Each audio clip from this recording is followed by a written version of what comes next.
Hello বন্ধুরা, এই যে আমি দেখো কিছু করলা বিচি লাগিয়ে দেব। এই যে জলে ভিজিয়ে রেখেছিলাম, এখন আমি লাগিয়ে দেব এই পাত্রটার মধ্যে। আর এই মিডিলে কিছু পুঁইয়ের বিচি লাগিয়েছিলাম, এখানে পুঁই গাছগুলি উঠেছে। আর এখন আমি এই করলা বিচিগুলি কি সাইডে সাইডে লাগিয়ে দেব, দেখি করলা গাছে হয় কি না।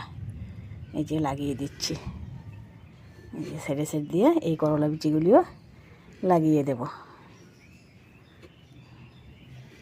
এই যে দেখো বন্ধুরা, পরে আমি কিছু মাটি দিয়ে দেবো এগুলোর উপরে চাপা, দেখি গাছগুলি হয় নাকি।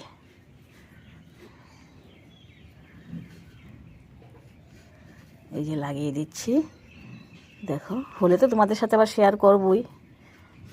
এই যে কিছু মাটি উপর দিয়ে এই দিয়ে দেবো এরকম করে, দেখি গাছগুলি হয় নাকি। মাটি চাপা দিয়ে দিলাম।